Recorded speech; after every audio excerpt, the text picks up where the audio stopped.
10월 15일 하나님을 예배합니다. 사도신경으로 신앙 고백합니다. 전능하사 천지를 만드신 하나님 아버지를 내가 믿사오며 그 외아들 우리 주 예수 그리스도를 믿사오니 이는 성령으로 잉태하사 동정녀 마리아에게 나시고 본디오 빌라도에게 고난을 받으사 십자가에 못 박혀 죽으시고 장사한 지 사흘 만에 죽은 자 가운데서 다시 살아나시며 하늘에 오르사 전능하신 하나님 우편에 앉아 계시다가 저리로서 산자와 죽은 자를 심판하러 오시리라. 성령을 믿사오며 거룩한 공회와 성도가 서로 교통하는 것과 죄를 사하여 주시는 것과 몸이 다시 사는 것과 영원히 사는 것을 믿사옵나이다. 아멘. 찬송가 89장 찬송하겠습니다.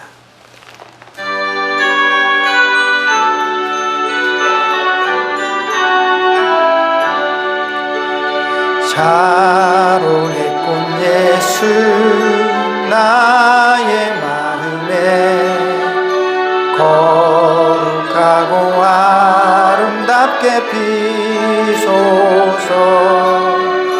내 생명이 삶 사랑 향기로 간 데마다 풍겨나게 하소서. 예수 샤론의 꽃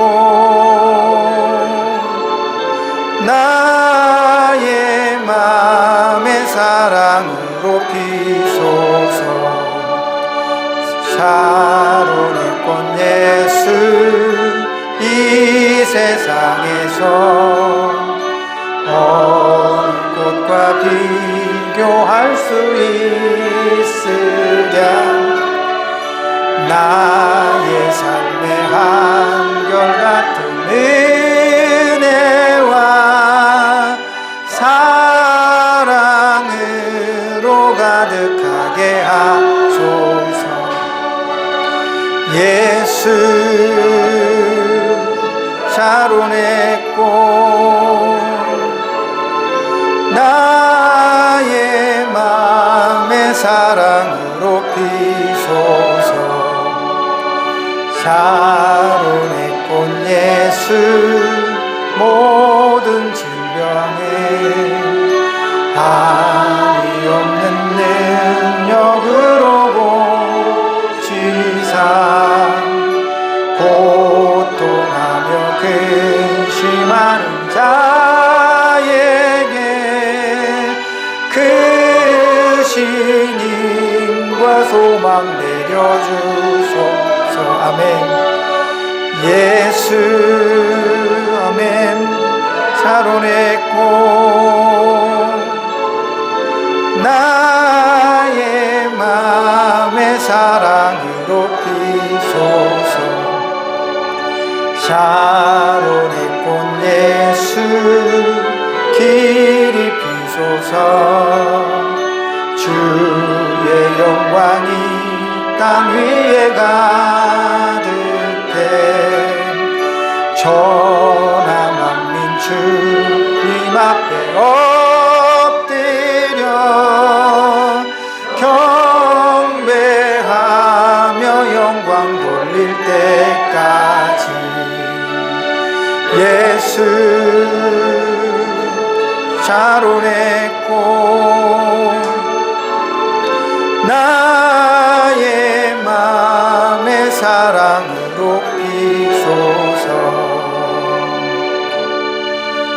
아멘. 기도하겠습니다. 하나님, 우리가 날마다 고백하는 것처럼 영원히 사는 것을 믿습니다. 그 믿음으로 오늘 우리는 여기에 있습니다. 여기 이 자리는 하나님을 만나는 곳이며 하나님을 예배하는 곳이며 하나님의 음성을 듣는 곳입니다. 그러한 믿음이 있기 때문에 오늘 우리는 함께 예배하며 하나님의 말씀을 가슴으로 받으려고 합니다.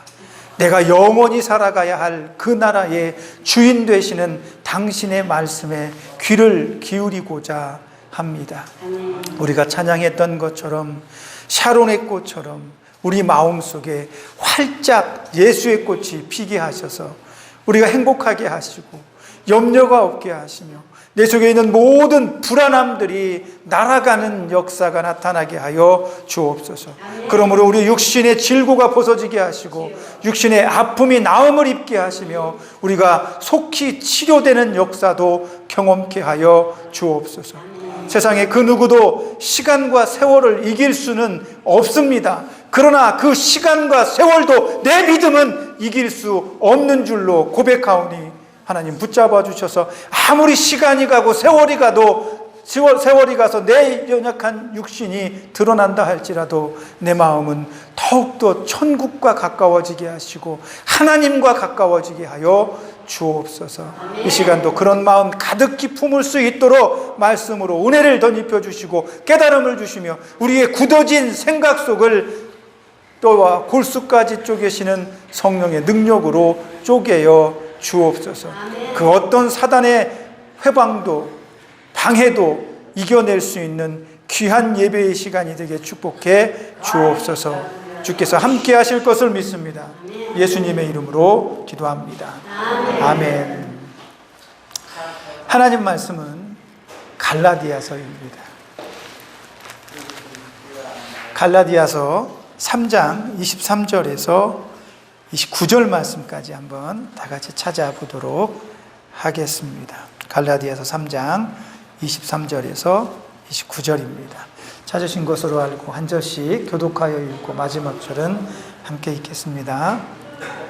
제가 먼저 읽습니다. 믿음이 오기 전에 우리는 율법 아래에 매인 바 되고 계시될 믿음의 때까지 갇혔느니라. 이같이 율법이 우리를 그리스도께로 인도하는 첫 증거가 되어 우리와 믿음으로 말미암아 의가 되게 하리라.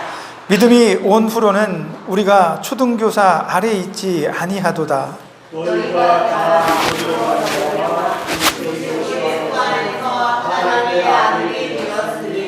누구든지 그리스도와 합하기 위하여 세례를 받은 자는 그리스도로 옷 입었느니라.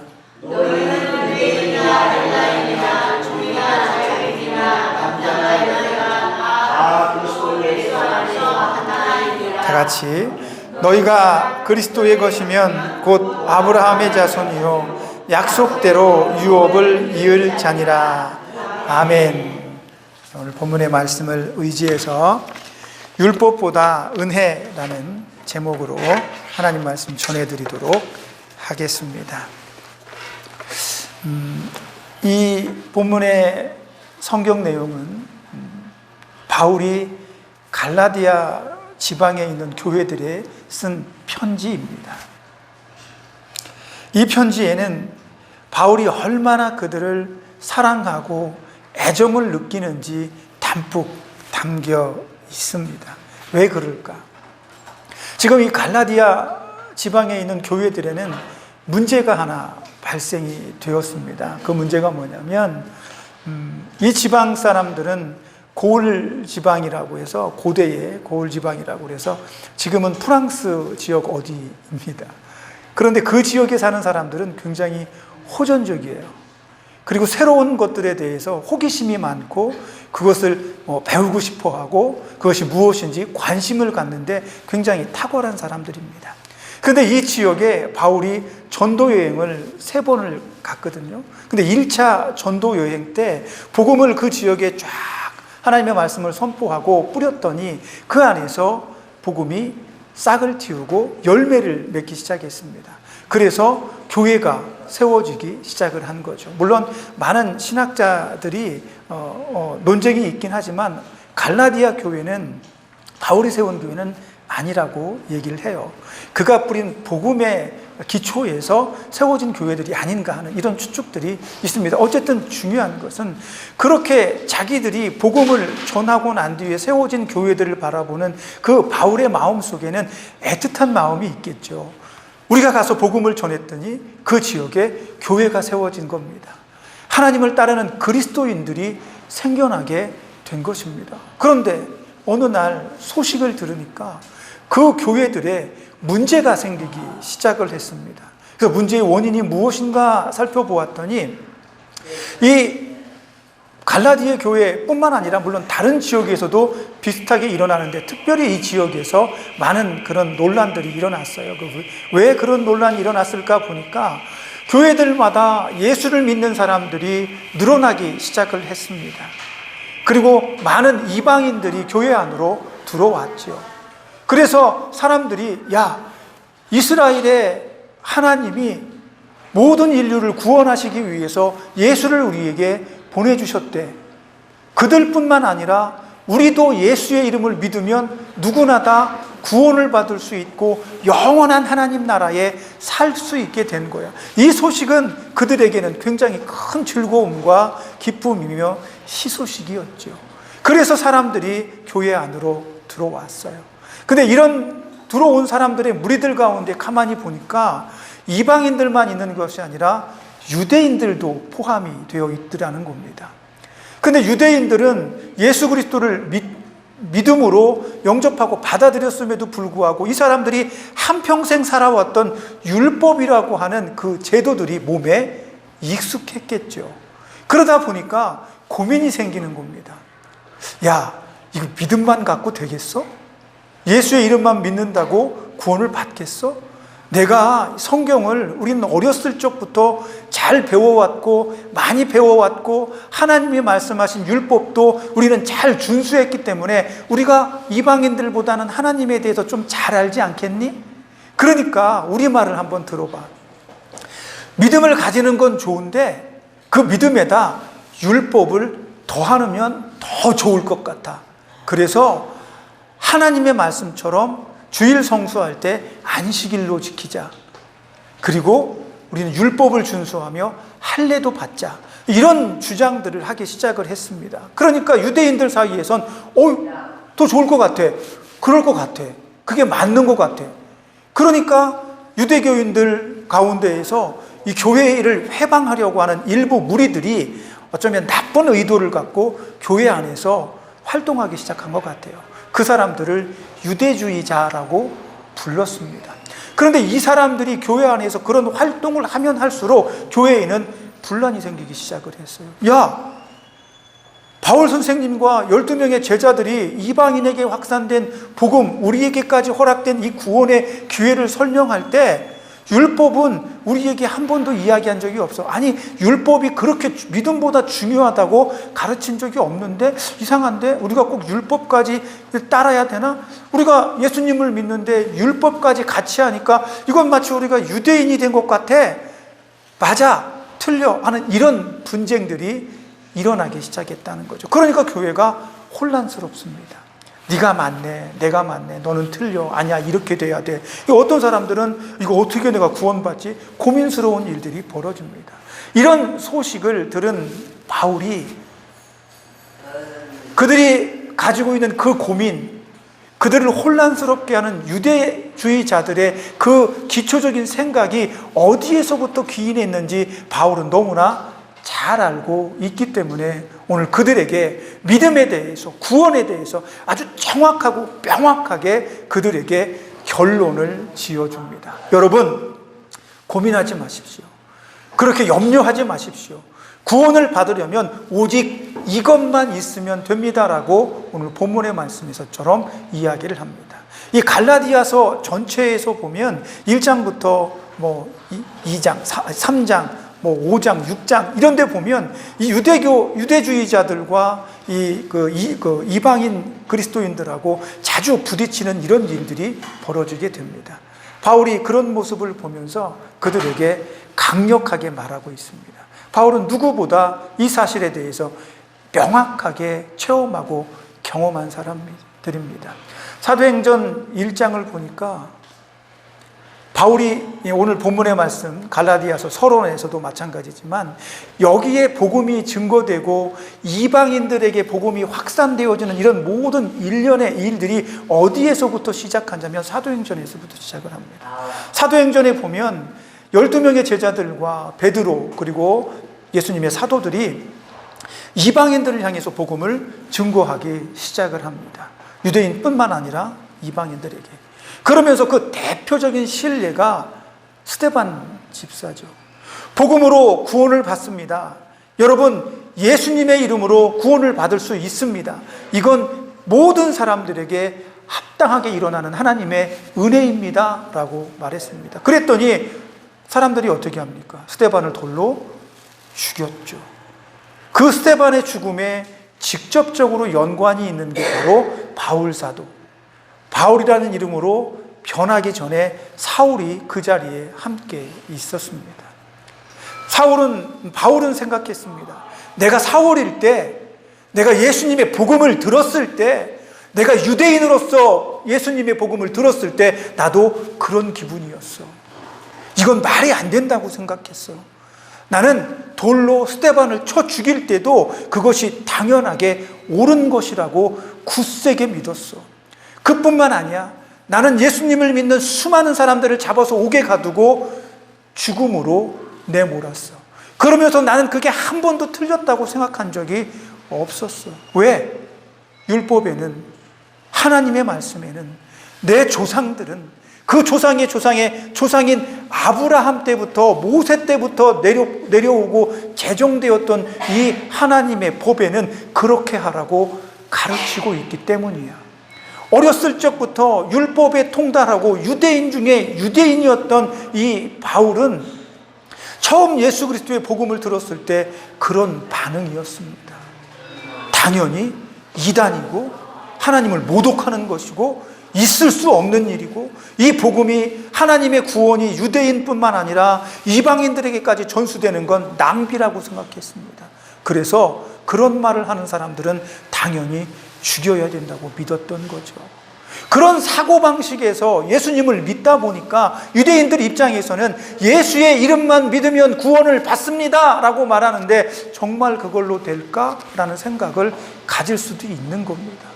내가 한평생 유대인으로 살아왔는데 내 몸에는 유대의 율법들이, 이스라엘의 율법들이 몸에 배어 있는데 하나님의 말씀대로 11조도 하고 헌금도 하고 가난한 자도 돕고 율법을 하나하나 준수하며 내가 거룩한 사람인 것을 확인하면서 내가 살아왔는데 그런 걸 다 무시하는 것처럼 보이는 예수님의 복음이 받아들여지지 못했던 거예요. 그래서 불안한 겁니다. 야, 구원은 믿음 플러스 내 행위, 나의 노력도 들어가야 되는 거야. 얼마나 그럴듯합니까? 그렇죠. 더 착하게 살아야 돼. 더 하나님 말씀을 따라야 돼. 말씀도 많이 봐. 기도도 많이 하고 하루에 한 번씩 나가서 가난한 사람들에게 돈도 좀 나눠주고 이렇게 살아야 되는 거야. 안식일에는 물을 한 컵 먹지 말고 3분의 1컵만 먹어. 이게 율법이야. 이런 이야기를 하니까 그래? 내가 믿음도 굳세게 가지고 내 행실도 착하고 아름답고 보기 좋으면 율법으로도 흠이 없으면 얼마나 좋아, 이런 생각이 드는 거예요. 그래서 그런 생각을 하다가 보니까 할례까지 받아 이렇게 되는 겁니다. 근데 바울이 뭐라고 그랬습니까? 할례는 의미가 없습니다. 예수님 이전 세대들까지는 할례가 의미가 있습니다. 그러나 예수님 이후, 복음 이후에부터는 할례가 그 의미를, 자기의 할 일을 다 한 것입니다. 예수의 이름이 그 모든 것을 핏값으로 해결하셨기 때문입니다. 그럼에도 불구하고 유대인들의 마음속엔, 그 오랜 전통과 습관들에 의한 유대인들의 마음속엔 그걸 씻어버릴 수가 없는 거예요. 바울이 이해가 가죠. 나도 그랬는걸? 나는 사람까지 죽였어. 그래서 지금 당신들이 그런 이야기를 하는 그 마음을 나는 다 이해할 수가 있어. 하지만 사랑하는 유대인 동족들이요, 유대인 성도들이요, 그리고 새롭게 우리와 천국에 같이 가야 할 이방인 여러분, 제가 지금부터 그 중요한 결정적인 사건을 고백하겠습니다. 나는 스데반이 복음을 들고 온 세상에 나가 복음이 확장되어질 때 그것을 거부한 사람입니다. 예수님의 복음을 이해하지 못하고 치성으로 받아들일 수가 없었습니다. 그래서 극구 반대하고 그렇게 악착같이 예수님을 대적했는데 어느 날 다메섹 토상을 걷다가 나는 예수 그리스도를 만났습니다. 나는 지금까지 한 번도 이해되지 않았던 그 사실 속에서 의문을 가지기 시작했습니다. 나의 눈은 순식간에 멀어버리고 예수님의 음성만 내 귀에 들렸습니다. 그 음성만이 내가 무언가를 판단할 수 있는 기준이 되었습니다. 그래서 저는 두렵고 떨리는 목소리로 물었습니다. 당신이 누구십니까? 당신이 누구시고 한데 나를 이렇게 두렵고 떨리게 만드는 것입니까? 내가 뭘 잘못했습니까? 하나님 열심히 일하고 있는데 무엇이 잘못됐습니까? 예수님께서 그에게 말씀하셨습니다. 내가 지금껏 배워오고 네 마음속에, 네 삶 속에 축적해온 그 모든 율법에 대한 유대교적인 그 모든 것들은 내가 다 이미 완성했다.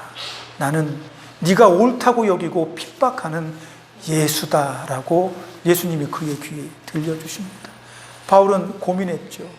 아나니아의 집에 가서 오랫동안 머물면서 눈이 보이지 않고 그가 기도하며 안수하기 전까지 그 답답한 심경으로 그는 기도하고 기도했습니다. 두려움에 떨며 이것이 옳은가 저것이 옳은가, 내가 가지고 있던 모든 이 지식과 모든 신앙의 경륜들을 다 버려야 되는가. 그러다 그는 결론을 내렸습니다. 그렇구나. 내가 지금까지 쌓아왔던 율법적인 삶, 거룩한 삶, 구별된 삶, 인간의 노력, 이 모든 것은 하나님의 은혜, 예수 그리스도의 이름에 걸맞지 않구나라는 것을 알게 되는 겁니다. 그러면서 오로지 구원은 은혜로 받는 것이구나라는 것을 깨닫습니다. 왜? 자기를 핍박하고 자기를 믿는 사람들을 죽였음에도 불구하고 예수님은 나 바울을 불러주시는 겁니다. 그렇게 큰 죄를 지었지만 네가 예수의 이름을 믿기만 하면 나는 너를 구원할 것이다 라고 말씀하는 겁니다. 그러므로 바울은 거기서 큰 깨달음을 얻습니다. 그렇구나. 내가 율법으로 구원을 이루는 것이 아니라 구원은 오직 하나님의 은혜이구나. 오직 예수 그리스도의 이름과 그 핏값으로 내가 구원을 받는 것이구나 라는 사실을 명확하게 깨닫는 바가 되는 거죠. 그런 경험을 했던 바울은 갈라디아 교회에 분쟁이 되고 분명하게 말합니다. 여러분, 나도 그런 경험했습니다. 그러나 나 같은 죄인도 구원하신 하나님의 은혜는 내 삶의 행함과 선함과 율법을 준수함과 할례 때문이 아니라 하나님의 은혜 때문이었습니다 라고 고백하는 겁니다. 나를 보세요. 나는 살인자입니다. 그러나 은혜로 구원의 은총을 얻었습니다. 그러니 여러분, 내가 다시 한번 강조하건대 오늘 본문의 말씀 내용입니다. 율법은 예수 그리스도의 복음이 오기 전까지 마치 교사처럼 예수님이 없었던 시기에 율법은 율법의 모든 하나님의 말씀들을 통해서 예수님을 보게 만드는 역할을 했습니다. 예수님을 가르치는 교사 역할을 했습니다. 그러나 예수 그리스도가 오시고 난 이후에 율법은 더 이상 그 교사 역할을 하지 않아도 됩니다. 예수님이 이미 나와 여러분에게 자신을 보여주셨기 때문입니다. 율법이 가르치는 그분을 우리가 만났기 때문입니다. 그러므로 율법은 더 이상 그 모든 책임을 완수할 필요가 없습니다. 율법은 다 자기 책임을 다한 것입니다. 그러므로 저와 여러분이 조금 부족해도, 조금 연약해도, 조금 나빠도, 누구 말대로 악한 사람이어도 그 사람의 마음속에 진실한 회심과 깨달음과 예수께로 돌이키려고 하는 믿음만 있다면 예수님은 여러분을 구원해 주실 것입니다. 아멘. 그러니 구원은 율법이 아니라 하나님의 은혜입니다. 이 은혜는 예수 그리스도입니다. 그리스도를 믿는 것이 바로 우리의 은혜입니다. 어떤 사람들은 복음을 아무리 전해도 받아들이지 않습니다. 그래서 어쩌라고. 그런데 그 말씀을 듣자마자 저는 눈물을 흘렸습니다. 예수님께서 나를 위해 십자가에 죽으셨구나. 이 땅에서의 삶이 끝이 아니라 나는 영원한 하나님 나라에서 영원토록 하나님과 함께 예수의 나라에서 살겠구나 하는 그런 감동이 밀려왔습니다. 이것이 믿어집니까? 그것이 바로 구원의 은혜입니다. 아무에게나 믿어지지 않습니다. 바울도 못 믿으니까 예수님께서 직접 와서 경험케 하시고 체험케 하시고 깨닫게 하신 것 아닙니까? 똑똑하다고 되는 거 아니고 부자여서 되는 것 아닙니다. 하나님의 은혜로 깨닫고 하나님의 은혜로 예수를 믿어지게 하는 겁니다. 그러니 오늘 바울이 아주 자신 있게 말하잖아요. 여러분, 구원은 율법이 아니라 은혜로 받는 것입니다. 저와 여러분은 인생에, 죄송합니다, 마지막 자리에 서 있습니다. 얼마나 우리의 이 서 있는 시간이 길어질지는 아무도 모릅니다. 그러나 지금 이 순간에 우리가 예수님 앞에서 할 수 있는 것은 육신적으로, 정신적으로, 상황적으로 별로 없어요. 그러다 보면 사단이 우리 마음속에 와서 자꾸 찔러댑니다. 너 뭐 하는 거야? 너 왜 아무것도 안 해? 여기서 이렇게 비참하게 있을 거야? 너 비참하지? 너 행복하지 않지? 너 불행하지? 이런 생각들로 우리를 혼란스럽게 한다는 겁니다. 그러나 여러분, 예수님은 그렇게 말씀하지 않았습니다. 내가 너와 함께하며 네가 나를 믿기만 하면 너는 영원히 나와 함께 하나님 나라에 있게 될 거야. 이건 즐거운 소식입니다. 이 땅에서의 내 삶이 마지막 부분에 있지만 우리는 희망을 가지게 되고 소망을 가지게 되고 우리는 하나님 나라를 바라볼 수 있게 되기 때문에 그렇습니다. 바울은 오늘 그 얘기를 하고 있습니다. 여러분 마음속에 예수의 이름이 있습니까? 그러면 즐기십시오. 이것이 옳으네, 저것이 옳으네, 난 이건 할 수 없어, 할 수 있어, 나는 왜 못하지? 이런 생각들에 젖어 있지 마십시오. 여러분은 한평생 예수님과 달려오면서 많은 수고와 애를 쓰셨습니다. 그러니 예수의 이름으로 오늘 행복하십시오. 즐거워하십시오. 여러분의 하나님과 가까워졌다는 사실을 인해 하나님께 감사하십시오. 그리고 속히 하나님 평안하게 나를 불러주십시오라고 날마다 기도하십시오. 여러분의 그 평안한 마지막이 여러분 자녀들에게는 도전이 될 것입니다. 저는 소망합니다. 여러분과 이 땅에서 이별하는 것은 싫지만 여러분이 만일 하나님께서 부르시고 여러분이 천국에 가야 한다면 그 마지막 말로 자녀들에게 이렇게 말하십시오. 얘들아, 천국에서 만나자. 이것보다 더 큰 확신이 어디 있습니까? 나 먼저 천국에 가 있을 테니 너희들도 꼭 와야 한다. 이런 마음의 즐거움과 소망과 기대감이 오늘 저와 여러분이 가지고 살아가야 할 믿음입니다. 그 믿음이 여러분을 행복하게 했으면 좋겠습니다. 죽음을 바라보지 마시고 천국을 바라보셔야 합니다. 여러분의 연약함을 바라보지 마시고 강하신 하나님을 의지하셔야 됩니다. 우리가 할 수 있는 것이 아니라 구원은 하나님이 하시는 일이기 때문에 그렇습니다. 저와 여러분 한 주 동안 또 힘겨운 육신을 끌고 살아내야 합니다. 다음 주에 건강한 모습으로 다시 봅시다. 그 다음 주에도 또 봅시다. 또 봅시다. 저의 바람은 그렇습니다. 오래 봅시다. 하지만 여러분의 바람은 하나님 나라를 소망하시고 상상하시고 예수님과 손잡고 천국의 어느 동산을 거니는 이런 꿈을 꾸십시오. 그러면서 여러분 얼굴에 미소가 번져지길, 즐거움이 남아있길, 행복하길 부탁드립니다. 그런 인생 살 수 있도록 이 한 주간도 말씀과 기도로 여러분의 마음을 굳세게 잡으십시오. 그 어떤 누구도 여러분의 그 즐거움과 기쁨의 마음을 빼앗지 못하도록 예수님의 이름으로 굳게 지켜내십시오. 이 한 주간도 우리 모두 그렇게 살기를 소망합니다. 기도하겠습니다. 하나님, 우리는 소망합니다. 믿음으로 구원을 받는다는 것을 분명히 믿지만 어느 때는 흔들립니다. 내 육신이 괴롭고 슬프고 어려우면 때때로 정말 그렇습니다. 그러나 흔들리지 말아야 할 것은 믿음으로 하나님께서 내게 주신 그 은혜는 모든 사람들에게 동일하게 일어나는 역사입니다.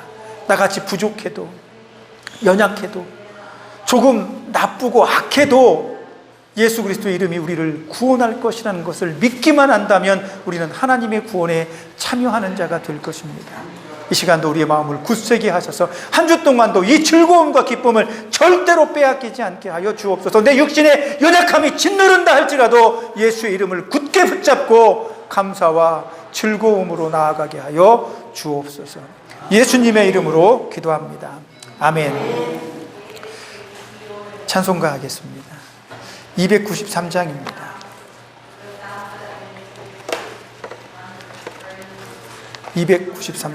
찬송가.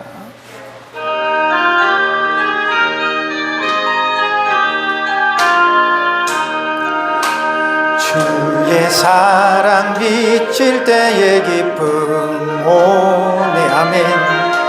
근심 걱정 물러가고 기쁨 오네. 기도하게 하시며 희미한 것 물리쳐 주의 사랑 비칠 때 기쁨 오네 아멘. 그 큰 사랑 내 마음속에 충만하게 비칠 때에 찬송하네. 그 큰 사랑 내 마음속에 화평함과 기쁨 주네. 그 큰 사랑 주의 사랑 비칠 때에 이 세상은 아름답고 활기차게 다 변하네. 화평 중에 내 영혼 영광스런 새 생명 다시 찾게 되었네. 그 큰 사랑 할렐루야. 그 큰 사랑 내 마음속에 충만하게 비칠 때에 찬송하네 아멘. 그 큰 사랑 내 마음속에 화평함과 기쁨 주네. 그 큰 사랑 주의 사랑 비칠 때에 이 세상은 어둠 슬픔 중한 짐이 다 사라져 우리들의 가는 길 밝히 비춰주시며 복을 받게 하시네. 그 큰 사랑 그 큰 사랑 내 마음속에 충만하게 비칠 때에 찬송하네. 그 큰 사랑 내 마음속에 화평함과 기쁨 주네. 그 큰 사랑 주의 사랑 비칠 때의 그 광채가 찬란하게 우리 둘러 비치겠네. 세상 모두 이기고 천국 생활할 때도 주의 사랑 비치네. 그 큰 사랑 할렐루야. 그 큰 사랑 내 마음속에 충만하게 비칠 때에 찬송하네. 그 큰 사랑 내 마음속에 화평함과 기쁨 주네. 그 큰 사랑 아멘. 저희 집 앞엔 샤론의 꽃이 피어 있습니다. 우리 한국 사람들은 꽤 친근하죠. 무궁화 꽃입니다. 우리가 늘상 봐왔고 나라의 꽃이라고 그렇게 얘기를 하죠. 그 꽃이 바로 우리가 늘상 봐왔던 그 꽃이 샤론의 꽃입니다. 이런 아름다운 예수의 꽃이 여러분 마음속에 활짝 피기를 축복합니다. 이 한 주간도 그런 은혜의 시간, 즐거움의 시간, 기대의 시간으로 건강하게 살아내십시오. 기도하겠습니다. 하나님, 내 마음대로 사는 것 아니잖아요. 내가 더 살고 싶다고 더 오래 있는 것 아니잖아요. 내가 건강해지고 싶은데 내 마음대로 내 육신을 건강하게 만들 수도 없잖아요. 그러나 하나님, 내 마음에서 하나님을 따르는 것은 내가 할 수 있습니다. 내 속에서 간절히 예수의 이름을 부르는 것은 내가 할 수 있는 일입니다. 오직 그 이름으로 구원에 이르는 은혜를 베푸신 하나님을 경배하고 찬양하는 것 또한 내가 할 수 있습니다. 하나님, 힘겹더라도 그런 삶을 살아내게 해 주옵소서. 내가 그렇게 고백하고 싶을 때, 하나님을 찬양하고 싶을 때 할 수 있도록 힘과 능력과 은혜로 이끌어 주옵소서. 그래서 하나님이 함께하는 것을 이 한 주간도 느끼게 하여 주옵소서. 행복하게 하시고 즐겁게 하시고 꿈꿀 수 있는 아름다운 모든 것들을 꿈꾸는 우리가 되게 하여 주옵소서.